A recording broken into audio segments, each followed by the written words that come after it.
Salut à tous, c'est Kuriacha, bienvenue sur cette première vidéo. Nous allons voir ensemble les bases du visage et l'utilisation de la croix. Allez, c'est parti.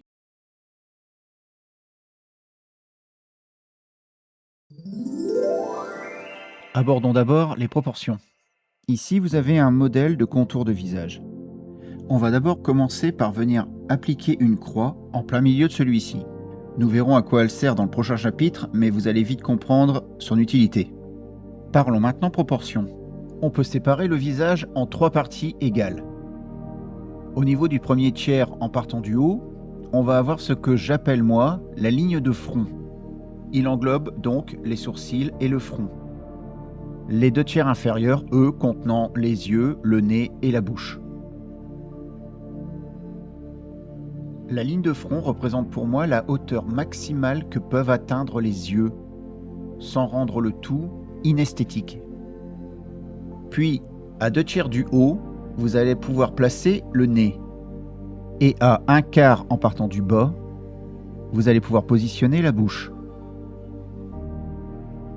Alors bien sûr, ce ne sont pas des règles immuables, mais les proportions gardent leur place lorsque vous réalisez un visage. Allez, passons au second chapitre et donc cette fameuse croix. Qu'est-ce que la croix ? Il s'agit d'un objet qui va découper le visage et qui va nous permettre de placer les différents éléments de ce dernier, les yeux, le nez et la bouche. On en a vu un exemple précédemment.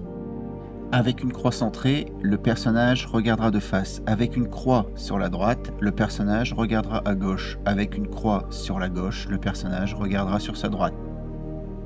Voyons cela en détail déjà avec le personnage de face.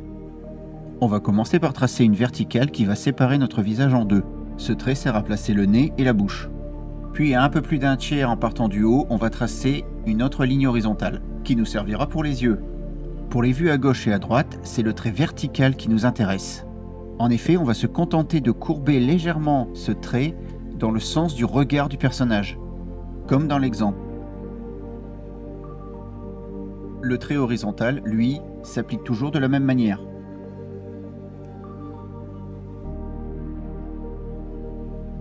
Nous allons maintenant positionner les éléments sur le visage centré. Pour les yeux, il faut simplement imaginer que vous avez l'espace suffisant de placer un troisième œil entre les deux. Je dessine une masse faisant la largeur d'un œil et ensuite, je dessine la forme de mes 2 yeux de chaque côté. À 2 tiers de la hauteur, vous allez venir placer le nez. Puis à 1/4 en partant du bas, vous allez pouvoir placer la bouche. Vous voyez donc là l'intérêt de la croix. Passons maintenant au personnage qui regarde à gauche et à droite. Intéressons-nous au personnage de gauche. Comme le personnage est orienté, il faut imaginer que l'œil que vous avez le plus proche de vous va être plus grand que l'œil le plus éloigné de vous. Ce sont les règles de perspective. On conserve l'idée de garder l'espace d'un troisième œil entre les deux. Pour ce qui est du nez et de la bouche, les règles s'appliquent en suivant simplement le guide vertical. On applique les mêmes règles inversées bien évidemment pour le personnage opposé. L'écart pour un troisième œil, l'œil plus grand, le nez et la bouche. Nous appliquerons ce que nous venons de voir dans le 4e chapitre quand nous dessinerons ensemble un visage de face. Jusque-là, la caméra était à même hauteur que le personnage. Voyons ce qui se passe à présent quand elle regarde au-dessus ou en dessous.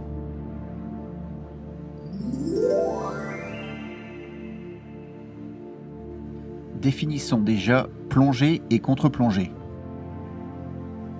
Commençons par la plongée. C'est en fait une vue par-dessus du personnage ou de la zone. Elle donne une impression d'infériorité et de petitesse du personnage, en écrasant les perspectives. Maintenant, la contre-plongée. Ici, c'est l'inverse. C'est comme si on voyait le personnage par-dessous lui. L'angle donne ici un sentiment de supériorité et de grandeur en exagérant les perspectives. À présent, voyons comment est-ce que l'on peut appliquer la plongée et la contre-plongée sur les visages. Et toujours en utilisant la méthode de la croix.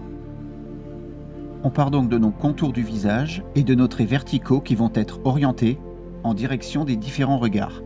Ici, c'est le trait horizontal qui va nous servir à déterminer la plongée et la contre-plongée. En le courbant vers le haut, vous allez donner une impression de contre-plongée. Et on applique ça à nos 3 contours de visage. On applique ensuite la même méthode pour les yeux en suivant le guide et en laissant un écart d'un 3e œil entre les deux. Le nez, lui, va être remonté parce qu'il regarde vers le haut, donc le nez est plus haut. On place également la bouche qui, elle, également va être plus haute. Et on va venir placer le menton. Et là, on va terminer par l'ossature complète du visage. On va rajouter les oreilles que nous verrons dans une prochaine vidéo, tout comme la plongée et la contre-plongée bien plus en détail. Voyons comment est-ce qu'on peut appliquer cette méthode pour les personnages qui regardent à gauche et à droite. La grosse différence se joue surtout dans le nez, puisque les yeux se placent exactement de la même manière que ce que nous avons vu dans le chapitre précédent. Le nez, lui, remonte, et donc il peut cacher l'œil le plus éloigné de notre dessin, comme sur l'exemple de gauche. Puis on vient placer la bouche et le contour du visage. Nous verrons cela plus en détail dans une prochaine vidéo. Gardez bien à l'esprit que plus vous courbez vers le haut la ligne horizontale et plus vous voyez le menton apparaître. Pour la plongée, le principe est le même, sauf que cette fois, la ligne horizontale va être courbée, elle, vers le bas. On a donc notre contour de visage et notre trait vertical, auquel on va ajouter à présent notre trait horizontal mais courbé vers le bas. Cette fois, plus l'angle va être important vers le bas, et plus le front et le crâne vont être proéminents. On vient placer les yeux avec toujours cet écart de 3e œil entre les deux. On place le nez qui cette fois lui va couvrir une partie de la bouche. On place ensuite le contour du visage dans lequel la bouche est à peine visible. On s'aperçoit bien que le front et le sommet du crâne, eux, sont bien plus apparents. Pour les 2 personnages qui sont sur les côtés et qui regardent donc à gauche et à droite, la méthode est exactement la même.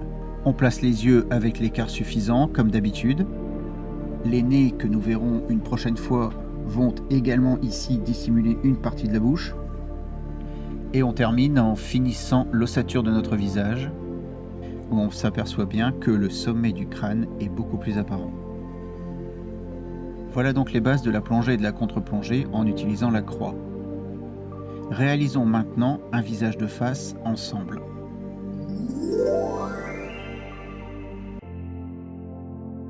Commencez par dessiner un ovale, sur lequel bien évidemment on va y apposer la croix. Alors je place le nez et la bouche suivant les proportions et je viens placer mes yeux à peu près en laissant toujours l'espace d'un 3e œil entre les deux. On va dessiner un contour de visage.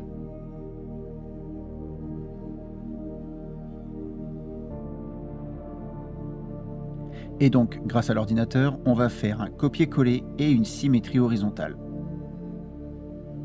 qui permettra d'avoir un contour bien uniforme. L'ordinateur est là pour vous filer un coup de main quand vous en avez besoin, mais ne comptez pas sur lui pour tout. Considérez-le comme un assistant. On va affiner le nez, on va affiner la bouche, et on s'attaque à l'œil. Pour ce qui est de l'œil, nous verrons ça dans le prochain épisode. Pour l'instant, essayez simplement de reproduire ce que je fais.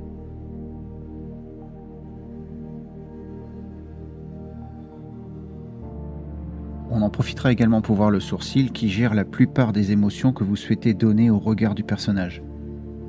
Ici, on va se contenter d'un regard neutre.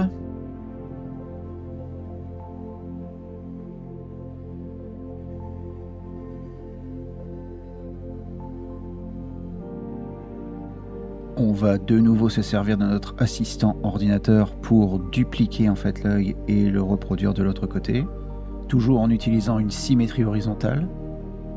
Pour ceux qui dessinent sur papier, vous pouvez aussi utiliser du papier calque, par exemple, pour vous aider dans les premières fois. Et n'hésitez pas à vous y reprendre autant de fois qu'il le faut. On va venir retoucher quelques petits traits, histoire de rompre ce côté trop symétrique. Si des traits paraissent trop épais, on n'hésite pas à les diminuer, comme ici, sur l'œil.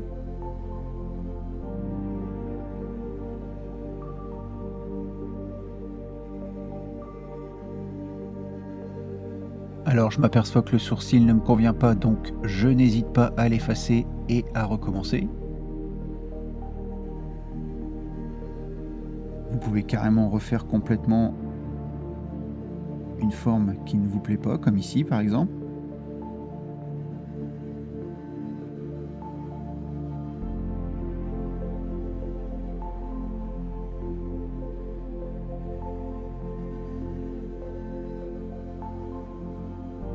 On finalise quelques petits détails.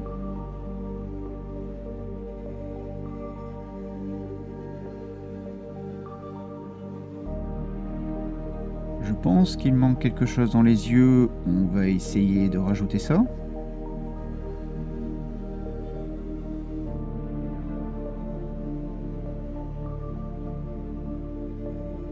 Et pour donner un petit peu plus de vie à notre dessin, on va essayer d'y rajouter les ombres. Alors les ombres sont travaillées avec un noir à 20%, mais avec un crayon, vous jaugez qui vous semble le mieux.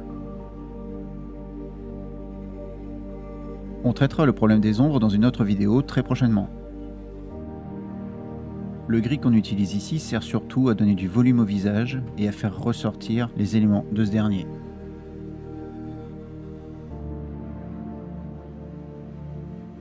Voilà, n'hésitez pas à liker, partager, commenter s'il le faut.